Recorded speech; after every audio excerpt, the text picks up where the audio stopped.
মেঘভাঙা বৃষ্টিতে রীতিমতন বানভাসী অবস্থা হয় শহর কলকাতার। জলবন্দী শহরে চরম ভোগান্তির মধ্যে পড়তে হয় শহরবাসীকে। বিদ্যুৎ সংযোগ বিচ্ছিন্ন হওয়ায় কার্যত স্তব্ধ হয়ে পড়ে শহর কলকাতা। মঙ্গলবার সিইএসসি পরিচালিত বেশ কিছু জায়গায় বিদ্যুৎ আসলেও একাধিক জায়গায় পুরোপুরি বিদ্যুৎ বিচ্ছিন্ন হয়ে পড়ে। দুর্যোগের কলকাতায় বিদ্যুৎপৃষ্ট হয়ে একের পর এক মৃত্যুর খবর সামনে এসেছে। আর এই মৃত্যুর জন্য সিইএসসিকেই দায়ী করেছেন মুখ্যমন্ত্রী মমতা ব্যানার্জি। দুর্ঘটনা এড়াতে মুখ্যমন্ত্রী সকলকে সতর্ক থাকার পরামর্শ দেন, কিন্তু রাস্তার খুঁটি থেকে বিদ্যুৎপৃষ্ট হয়ে মৃত্যুর দায় এড়িয়েছে সিইএসসি কর্তৃপক্ষ। মুখ্যমন্ত্রীর মন্তব্যের পাল্টা জবাব দিয়েছেন সঞ্জীব গোয়েঙ্কা। মৃত্যুর দায় সোজা ঝেড়ে ফেলেছেন তিনি। মঙ্গলবার সোশ্যাল মিডিয়ায় পোস্ট করে বিদ্যুৎ সরবরাহ বন্ধ রাখার ঘোষণা করে সিইএসসি।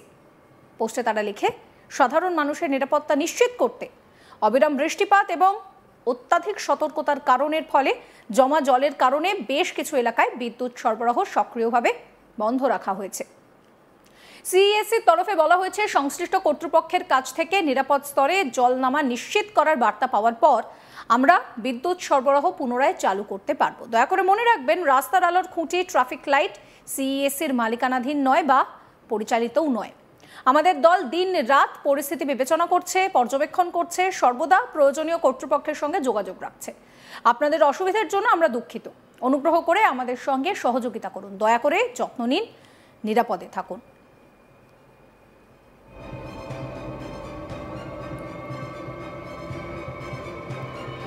প্রসঙ্গত, প্রায় 4 দশক পর এমন ভয়াবহ বৃষ্টি দেখল শহর কলকাতা। পরিসংখ্যান অনুযায়ী সোমবার মধ্যরাত থেকে মঙ্গলবার ভোর পর্যন্ত 250 মিলিমিটারের বৃষ্টি হয়েছে বেশি এই শহরে, যা 78-এর রেকর্ডের পর সর্বোচ্চ। আর এই অতিবৃষ্টির জেরে শহরের বিভিন্ন জায়গা জলমগ্ন হয়ে পড়ে, বিদ্যুৎপৃষ্ট হয়ে একাধিক ব্যক্তির মৃত্যু হয়। আর এই গোটা ঘটনার জন্য সিইএসসিকেই দায়ী করেন মুখ্যমন্ত্রী মমতা ব্যানার্জি।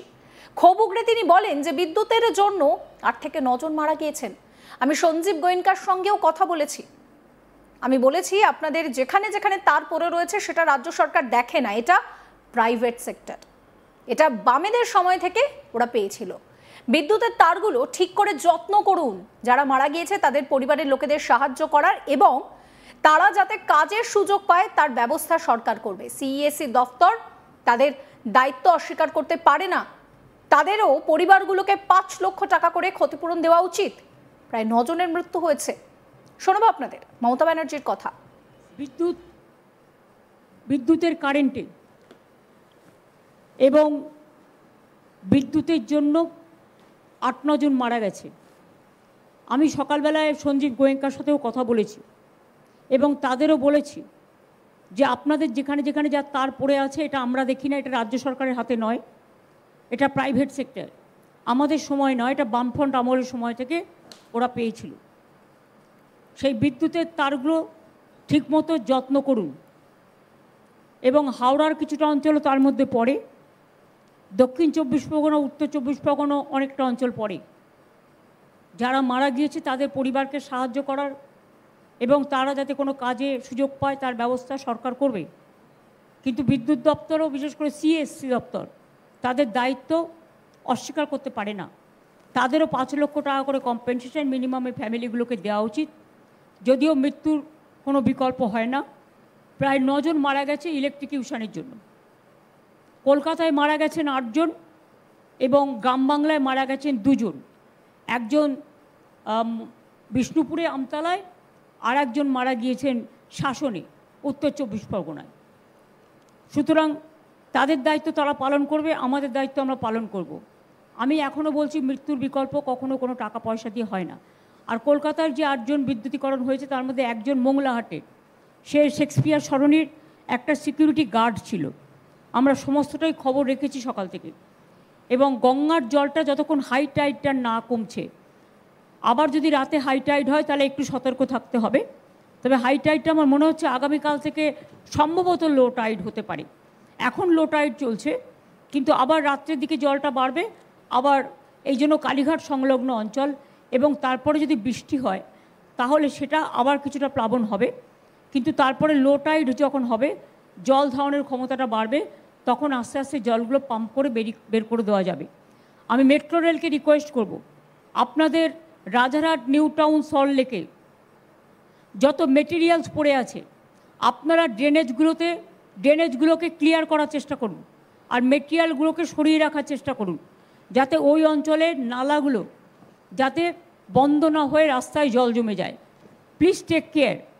ফরাক্কা ব্যারেজকে অনুরোধ করব যে আপনারা চেষ্টা করুন ড্রেজিং করবার, যাতে জলটা বিহারেও বন্যা হলে জল বেশি আসলে বিহারেও বন্যা হয়, বাংলাতেও হয়। ফরাক্কার জন্য বিহারও যেমন সাফার করে, বাংলাও সাফার করে। এবার উত্তরপ্রদেশ থেকে শুরু করে, দেরাদুন থেকে শুরু করে, উত্তরাখণ্ড থেকে শুরু করে, বৈষ্ণুমাতার ওখান থেকে শুরু করে চারিদিক দিয়ে জল এসে পুরো বাংলাটা নৌকার মধ্যে এসে ঢুকেছে। মুখ্যমন্ত্রী সকলকে সতর্ক থাকার পরামর্শ দেন। প্রকৃতি এবং দুর্যোগ কারো হাতে নয়, গোটা বিশ্ব জুড়ে বিপর্যয় চলছে। ইলেকট্রিকের তারগুলো যেন ঠিক থাকে। লোডশেডিং হলে কন্ট্রোল রুমে জানাবেন। কলকাতার দুর্যোগের জন্য দুঃখ প্রকাশ করেন মুখ্যমন্ত্রী। ডিভিসি কর্তৃপক্ষকেও একহাত নেন তিনি। সোশ্যাল মিডিয়ায় রাজ্য সরকারের বিরুদ্ধে যে বা যারা মিথ্যা পোস্ট করছেন তাদেরকেও এক প্রকার সতর্ক করে দিয়েছেন মমতা ব্যানার্জি। কি বলছেন এই নিয়ে তিনি, শোনাবো আপনাদের।